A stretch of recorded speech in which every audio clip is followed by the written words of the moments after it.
ಧರ್ಮಸ್ಥಳದಲ್ಲಿ ತುಮಕೂರು ಯುವಕನ ಐಡಿ ಪತ್ತೆ ಪ್ರಕರಣಕ್ಕೆ ಸಂಬಂಧಪಟ್ಟಂತೆ ಯುವಕನ ಅಸ್ಥಿಪಂಜರದ ಸುದ್ದಿಯನ್ನು ಕೇಳಿ ಗ್ರಾಮಸ್ಥರೇ ಶಾಕ್ ಆಗಿದ್ದಾರೆ. ಧರ್ಮಸ್ಥಳದಲ್ಲಿ ತುಮಕೂರು ಯುವಕನ ಐಡಿ ಪತ್ತೆ ಪ್ರಕರಣಕ್ಕೆ ಸಂಬಂಧಪಟ್ಟಂತೆ ಯುವಕನ ಅಸ್ಥಿಪಂಜರದ ಸುದ್ದಿಯನ್ನು ಕೇಳಿ ಸ್ವತಃ ಗ್ರಾಮಸ್ಥರೇ ಶಾಕ್ ಆಗಿದ್ದಾರೆ.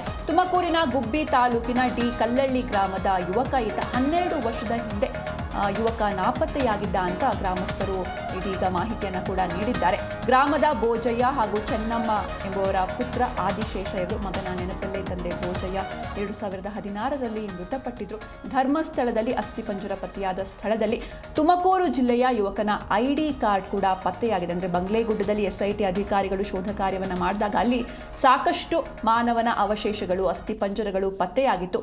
ಇದರಲ್ಲಿ ಓರ್ವ ಯುವಕನ ಐಡಿ ಕಾರ್ಡ್ ಪತ್ತೆಯಾಗಿತ್ತು. ಇನ್ನು ಈ ಒಂದು ಐಡಿ ಕಾರ್ಡ್ನ ಮೂಲ ಕೆದಕ್ತಾ ಹೋದಂತಹ SIT ಅಧಿಕಾರಿಗಳಿಗೆ ಇದು ತುಮಕೂರು ಮೂಲದ ಯುವಕನದ್ದು ಎನ್ನುವುದು ತಿಳಿದು ಬಂದಿದೆ. ತುಮಕೂರಿನ ಗುಬ್ಬಿ ತಾಲೂಕಿನ ಡಿ ಕಲ್ಲಳ್ಳಿ ಗ್ರಾಮದ ಯುವಕ ಈತ. ಇನ್ನು ಯುವಕನ ಅಸ್ಥಿಪಂಜರದ ಸುದ್ದಿಯನ್ನು ಕೇಳಿ ಗ್ರಾಮಸ್ಥರು ಶಾಕ್ ಆದರು. 12 ವರ್ಷದ ಹಿಂದೆ ಯುವಕ ನಾಪತ್ತೆಯಾಗಿದ್ದ ಅಂತ ಗ್ರಾಮಸ್ಥರು ಮಾಹಿತಿಯನ್ನು ಕೂಡ ನೀಡಿದ್ದಾರೆ.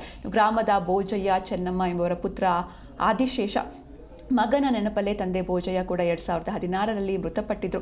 ಧರ್ಮಸ್ಥಳದಲ್ಲಿ ಅಸ್ಥಿಪಂಜರ ಪತ್ತೆಯಾದ ಸ್ಥಳದಲ್ಲಿ ತುಮಕೂರು ಜಿಲ್ಲೆಯ ಯುವಕನ ಐಡಿ ಪತ್ತೆಯಾಗಿದೆ. 12 ವರ್ಷದ ಹಿಂದೆ ನಾಪತ್ತೆಯಾಗಿದ್ದ ಯುವಕನ ಅಸ್ಥಿಪಂಜರದ ಸುದ್ದಿ ಕೇಳಿ ಗ್ರಾಮಸ್ಥರು ಶಾಕ್ ಆಗಿದ್ದಾರೆ. ತುಮಕೂರು ಜಿಲ್ಲೆ ಗುಬ್ಬಿ ತಾಲೂಕಿನ ಡಿ ಕಲ್ಲಳ್ಳಿ ಗ್ರಾಮ ಇದು. ಇನ್ನು ಮಾಧ್ಯಮಗಳಲ್ಲಿ ಸುದ್ದಿ ಬರ್ತಾ ಇದ್ದಂತೆ ಗ್ರಾಮಸ್ಥರಿಗೆ ದಿಗ್ಭ್ರಮೆ ಉಂಟಾಗಿದೆ. ಗ್ರಾಮದ ಬೋಜಯ್ಯ ಹಾಗೂ ಚೆನ್ನಮ್ಮ ಎಂಬುವರ ಪುತ್ರ ಯುವಕ ಆದಿಶೇಷ ನಾರಾಯಣನ ಐಡಿ ಕಾರ್ಡ್ ಪತ್ತೆಯಾಗಿತ್ತು. 12ರಿಂದ 15 ವರ್ಷದ ಹಿಂದೆ ನಾಪತ್ತೆಯಾಗಿದ್ದ ಅಂತ ಗ್ರಾಮಸ್ಥರು ಮಾಹಿತಿಯನ್ನು ನೀಡಿದ್ದಾರೆ.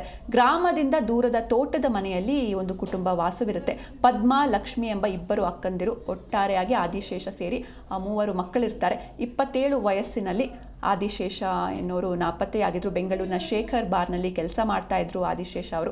2013 ಅಕ್ಟೋಬರ್ 2ರಂದು ಸ್ನೇಹಿತರ ಜೊತೆಗೆ ಮನೆಗೆ ಬಂದು ಹೋಗಿರ್ತಾರೆ. ಅಂದು ಹೋದವರು ಮತ್ತೆ ಮನೆಗೆ ಬಂದೇ ಇಲ್ಲ. ಈ ಬಗ್ಗೆ ಹೆಚ್ಚಿನ ಮಾಹಿತಿಯನ್ನು ನೀಡ್ತಾರೆ ನಮ್ಮ ಪ್ರತಿನಿಧಿ ಮಂಜುನಾಥ್. ಇನ್ನು ಧರ್ಮಸ್ಥಳದಲ್ಲಿ ತುಮಕೂರು ಯುವಕನ ಐಡಿ ಕಾರ್ಡ್ ಪತ್ತೆಯಾಗಿದೆ. ಇನ್ನು ಈ ಒಂದು ಯುವಕನ ಅಸ್ಥಿಪಂಜರದ ಸುದ್ದಿಯನ್ನು ಕೇಳಿ ಕುಟುಂಬಸ್ಥರು ಹಾಗೂ ಗ್ರಾಮಸ್ಥರು ಶಾಕ್ ಆಗಿದ್ದಾರೆ. ಯಾರೇ ಯುವಕ, ಯಾವಾಗ ನಾಪತ್ತೆಯಾದ, ಈ ಬಗ್ಗೆ ಏನಿದೆ ಡೀಟೇಲ್ಸ್ ಅಂತ? ಸಿಂಚನ ಏನು ಧರ್ಮಸ್ಥಳದಲ್ಲಿ ಏನು ಬುರುಡೆಗಳು ಮತ್ತು ಅಲ್ಲಿ ಮಾನವನ ಅಸ್ಥಿಪಂಜರಗಳು ನಿಗೂಢವಾಗಿ ಪತ್ತೆ ಆಗ್ತಿರ್ತಕ್ಕಂಥ ಪ್ರಕರಣ ಇಡೀ ರಾಜ್ಯಾದ್ಯಂತ ಈಗ ಸದ್ದು ಮಾಡ್ತಾ ಇರ್ತಕ್ಕಂಥದ್ದು. ಈ ಒಂದು ಘಟನೆಗೆ ಸಂಬಂಧಪಟ್ಟಂತೆ ಈಗ ಅಲ್ಲಿ ಅಸ್ಥಿಪಂಜರ ಏನು ಪತ್ತೆ ಆಗಿದೆ, ಆ ಒಂದು ಪತ್ತೆಯಾದಂತಹ ಸ್ಥಳದಲ್ಲಿ ಒಂದು ತುಮಕೂರಿನ ಗುಬ್ಬಿ ತಾಲೂಕಿನ ಒಂದು ಏನು ಡಿ ಕಲ್ಲಹಳ್ಳಿ ಅಂದ್ರೆ ದಾಸರ ಕಲ್ಲಹಳ್ಳಿ ಗ್ರಾಮದ ಓರ್ವ ಯುವಕನ ಒಂದು ಐಡಿ ಕಾರ್ಡ್ ಕೂಡ ಪತ್ತೆ ಆಗಿರ್ತಕ್ಕಂಥದ್ದು. ಆ ಐಡಿ ಕಾರ್ಡ್ ಆಧಾರದ ಮೇಲೆ ಈಗ SIT ಅಧಿಕಾರಿಗಳು ಅವರ ಕುಟುಂಬಸ್ಥರನ್ನ ಸಂಪರ್ಕಿಸಿ ಒಂದು ಐಡಿ ಕಾರ್ಡ್ ಬಗ್ಗೆ ಮಾಹಿತಿಯನ್ನ ಕೇಳಿದಂತ ಸಂದರ್ಭದಲ್ಲಿ ಆ ಒಂದು ಯುವಕ ಏನು ಇಲ್ಲಿ ತುಮಕೂರು ಏನು ಡಿ ಕಲ್ಲಹಳ್ಳಿ ಗ್ರಾಮದ ಯುವಕ ಅಂತಕ್ಕಂಥದ್ದು ಈಗ ತಿಳಿದು ಬಂದಿರತಕ್ಕಂಥದ್ದು. ಈ ಹಿನ್ನೆಲೆಯಲ್ಲಿ ಏನು ಆತನ ಏನು ಪೋಷಕರಾದಂತಹ ಅಕ್ಕಂದರನ್ನ ಇಬ್ಬರನ್ನ ಕರೆಸಿ ಈಗ SIT ಅಧಿಕಾರಿಗಳು ಈಗ ತನಿಖೆಯನ್ನ ನಡೆಸಿದ್ದಾರೆ. ಅದರಲ್ಲಿ ಒಂದು ಏನು ಆತನ ಅಕ್ಕಂದಿರು ಪದ್ಮ ಅಂತಕ್ಕಂಥವ್ರು ಮತ್ತೊಬ್ರು ಲಕ್ಷ್ಮಿ ಅಂತಕ್ಕಂಥವ್ರು ಇಬ್ರು ಕೂಡ ಈತ ನಮ್ಮ ತಮ್ಮನೇ ಅಂತಕ್ಕಂಥದ್ದಾಗಿ ಅವರು ಒಪ್ಕೊಂಡಿರ್ತಕ್ಕಂಥದ್ದು. ಈತ ಏನು ಕಳೆದ ಒಂದು 12 ವರ್ಷದ ಹಿಂದೆ ಈ ಒಂದು ಗ್ರಾಮದಲ್ಲಿ ಏನು ನಾಪತ್ತೆ ಆಗಿರ್ತಾನೆ. ಏನು ಬೆಂಗಳೂರಿಗೆ ಕೆಲಸಕ್ಕೆ ಅಂತ ಹೇಳಿ ಹೋಗಿ ಅಲ್ಲಿ ಬೆಂಗಳೂರಿನಲ್ಲಿ ಒಂದು ಏನು ಒಂದು ಬಾರ್ನಲ್ಲಿ ಒಂದು ಕೆಲಸ ಮಾಡ್ತಾ ಇದ್ದಂತಕ್ಕಂಥದ್ದಾಗಿ ಹೇಳ್ಕೊಂಡಿದ್ದಾರೆ. ಬಾರ್ನಲ್ಲಿ ಕೆಲಸ ಮಾಡ್ತಿದ್ದಂಥವನು ಕಳೆದ 2013ರಲ್ಲಿ ಈತ ಮತ್ತೆ ಗ್ರಾಮಕ್ಕೆ ಬಂದು ಗ್ರಾಮದಲ್ಲಿ ಏನು ಮನೆಯಲ್ಲಿ ಮಾತನಾಡಿ ವಾಪಸ್ ಹೋದಂತವನು ಮತ್ತೆ ಮರಳಿ ಗ್ರಾಮಕ್ಕೆ ಬರಲೇ ಇಲ್ಲ. ಅಲ್ಲಿಂದ ಓದೋನು ಎಲ್ಲಿ ಹೋದ ಅಂತ ಕೂಡ ಗೊತ್ತಾಗಿಲ್ಲ ಅಂತಕ್ಕಂಥದ್ದಾಗಿ ಈಗ ಆತನ ಅಕ್ಕಂದರು ಈಗ ಹೇಳಿರ್ತಕ್ಕಂಥದ್ದು. ಹಾಗಾಗಿ ಅಂದಿನಿಂದ ಕೂಡ ನಾವು ಹುಡುಕ್ತಾ ಇದ್ವಿ, ಬಟ್ ಮತ್ತೆ ಆತನ ಯಾವುದೇ ರೀತಿಯ ನಮ್ಗೆ ಮಾಹಿತಿ ಸಿಕ್ಕಿರ್ಲಿಲ್ಲ, ಸುಳಿವು ಕೂಡ ಸಿಕ್ಕಿರ್ಲಿಲ್ಲ. ಇದಾದ ಬಳಿಕ ನಾವು ಪೊಲೀಸ್ ಸ್ಟೇಷನ್ಗೆ ಒಂದು ಕಂಪ್ಲೇಂಟ್ ಅನ್ನು ಕೂಡ ಕೊಟ್ಟಿದ್ವಿ.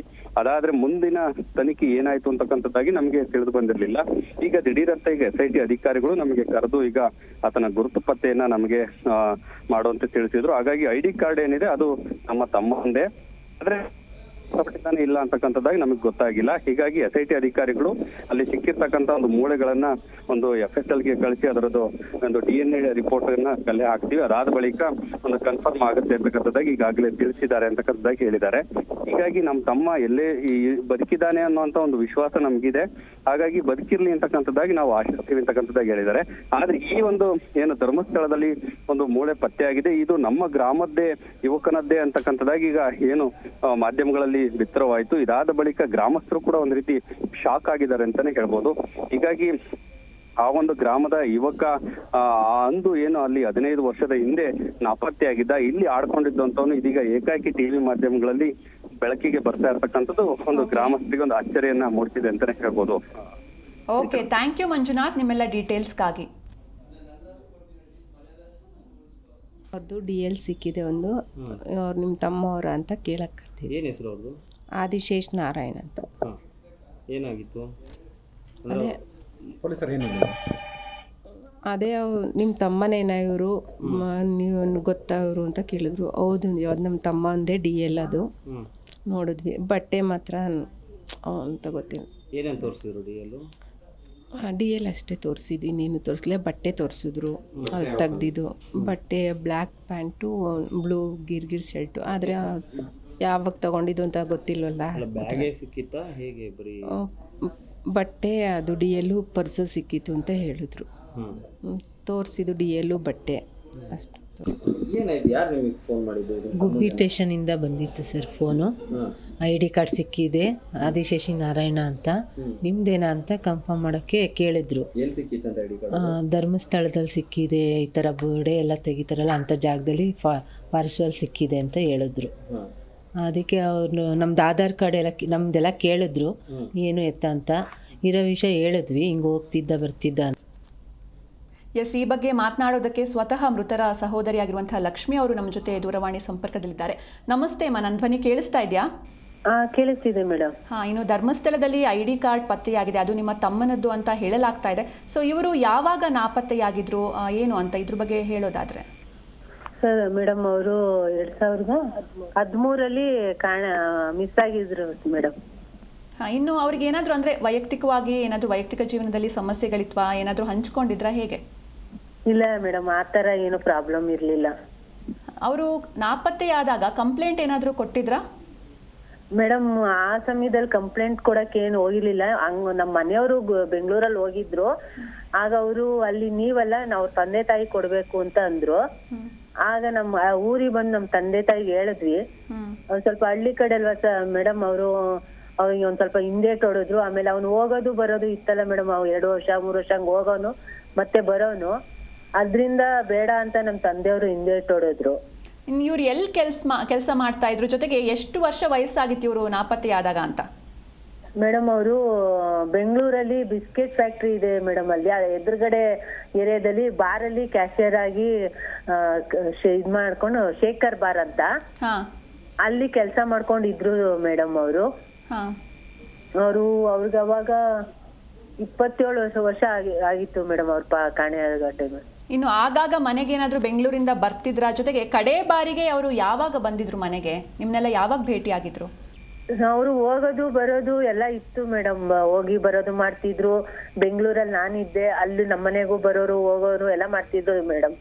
ಅವರು 2013 ಗಾಂಧಿ ಜಯಂತಿ ಟೈಮ್ ಮೇಡಮ್ ದಿವಸ, ಅವತ್ತು ರಜಾ ಇತ್ತು ಬಾರು ಅಂತ ಹೇಳಿ ಅವ್ರ ಫ್ರೆಂಡ್ಸ್ಗಳ ಜೊತೆ ಅದ್ಯಾವುದೋ ಟ್ರಿಪ್ ಹೋಗಿ, ಆಮೇಲೆ ಮತ್ತೆ ನಮ್ಮ ಊರ್ಗ್ ಹೋಗಿ ಅಲ್ಲೊಂದ್ ಸ್ವಲ್ಪ ನಾನ್ ವೆಜ್ ಎಲ್ಲ ಏನೋ ಫಂಕ್ಷನ್ ಮಾಡ್ಕೊಂಡು ಊಟ ಮಾಡ್ಕೊಂಡು ಅಲ್ಲಿಂದ 4 ಗಂಟೆಗೆ ವಾಪಸ್ ಬೆಂಗಳೂರಿಗೆ ಬಂದ್ರಂತೆ. ಈ ರೀತಿ ಅವರ ಅವಶೇಷ ಈಗ ಸಿಕ್ಕಿದೆ, ಇದ್ರ ಬಗ್ಗೆ ಏನ್ ಹೇಳ್ತೀರಾ? ಇದು ನಿಮ್ಗೆ ಯಾವಾಗ ಗೊತ್ತಾಯ್ತು ಅಂತ?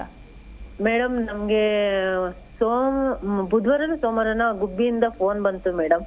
ಹಿಂಗೆ ಆದಿಶೇಷಿನವರು ID ಕಾರ್ಡ್ ಸಿಕ್ಕಿದೆ, ನಿಮ್ಗೆ ಏನಾಗಬೇಕು ಏನು ಅವ್ರೇ ಅಂತ ನಮ್ಗೆ ಇದ್ ಮಾಡಿದ್ರು. ಅವ್ರ ID ಕಾರ್ಡ್ ನ ನಮ್ಮ ಮೊಬೈಲ್ ಕಳ್ಸ್ಕೊಂಡಾಗ ಅದೇ ಇದಾಗಿತ್ತು ಮೇಡಮ್. ಹೌದು, ನಮ್ ತಮ್ಮಂದೆ ಅಂತ ಹೇಳಿದ್ವಿ. ಯಾಕೆ ಕಂಪ್ಲೇಂಟ್ ಕೊಟ್ಟಿಲ್ಲ ಅಂತ ಎಲ್ಲ ಕೇಳಿದ್ರು ಮೇಡಮ್. ನಾವು ಇರೋ ವಿಷಯ ಎಲ್ಲ ಹೇಳಿದ್ವಿ. ಹಿಂಗೆ ಹೋಗೋದು ಬರೋದು ಇತ್ತು ಸರ್, ಹಿಂಗ್ ಕೊಟ್ಟೇ ಇರ್ಲಿಲ್ಲ. ಆಮೇಲೆ ನಮ್ ತಂದೆಯವರು ಹಳ್ಳಿ ಕಡೆ ಅಲ್ವಾ, ಜನ ಏನಂತಾರೋ ಅಂತೇಳಿ ಸುಮ್ನಾಗಿದ್ದು ಬರ್ತಾನೆ ಅಂತ ಕಾಯ್ತಿದ್ವಿ ಅಂತ ಹೇಳಿದ್ವಿ ಸರ್ ಮೇಡಮ್. ಅತ್ತ ಬೆಳ್ತಂಗಡಿ ಪೊಲೀಸ್ ಸ್ಟೇಷನ್ ಅವರು ಸಾಯಂಕಾಲ ಮತ್ತೆ ಫೋನ್ ಮಾಡಿ ಅವರು ವಿಚಾರಿಸಿದ್ರು ಮೇಡಮ್. ಇನ್ನು SIT ಅಧಿಕಾರಿಗಳು ಏನಾದರೂ ಮಾತಾಡಿದ್ರ ನಿಮ್ಮ ಜೊತೆ? ಮೇಡಮ್ ನೆನ್ನೆ ಕರ್ದಿದ್ರು, ಹೋಗಿದ್ವಿ ನಾನು ನಮ್ಮ ಅಕ್ಕ ನಮ್ಮ ಮನೆಯವರು. ಅವರು ಕೇಳಿದ್ರು ನಿಮ್ದೇ ತಮ್ಮಂದ ಅಂತೆಲ್ಲ. ನಮ್ ತಮ್ಮಂದೇ ಆಗಿತ್ತು ಮೇಡಮ್ ಅದು. ಅವ್ರು ಕೇಳಿದ್ದು ಎಲ್ಲದಕ್ಕೂ ಆನ್ಸರ್ ಮಾಡಿದ್ವಿ ಮೇಡಮ್. ಓಕೆ, ಮುಂದೆ ಕೂಡ ಈ ರೀತಿ ತನಿಖೆ ಏನಾದರೂ ನಡೆಸ್ತಾರಂತ ಹೇಗೆ ಅಂತ ಈ ಬಗ್ಗೆ? ಮೇಡಮ್ ಮಾಡ್ತಾರಂತ ಈಗೆಲ್ಲ ಬರ್ಕೊಂಡು ಇದ್ ಮಾಡಿದ್ದಾರೆ. ಅವು ಅದನ್ನ ನೆಕ್ಸ್ಟ್ ಎಲ್ಲ ನಾವು ಇಲ್ಲಿ ಕಂಪ್ಲೇಂಟ್ ಕೊಟ್ರೆ ಎಲ್ಲ ಇದ್ ಮಾಡ್ತಾರೆ. ಮತ್ತೆ ನಮ್ದು DNA ತಗೊಂಡು ಚೆಕ್ ಮಾಡಿ ಅದೇನ್ ಅವ್ರದ್ದೇ ಆಗಿದ್ರೆ ಮುಂದಿನ ಕಾರ್ಯಕ್ರಮ ಏನು ಇದ್ ಮಾಡೋದು ನಿಮ್ಗೆ ಇದ್ ಮಾಡ್ತೀವಿ, ಅಲ್ಲ ಅಂದ್ರೆ ನಾವು ಹುಡ್ಕಕ್ ಇದ್ ಮಾಡ್ತೀವಿ ಅಂತ ಹೇಳಿದಾರೆ madam. Okay, thank you Lakshmi ಅವರೇ, ಜಿ ಕನ್ನಡ ನ್ಯೂಸ್ ಜೊತೆ ಮಾತನಾಡಿದ್ದಕ್ಕೆ.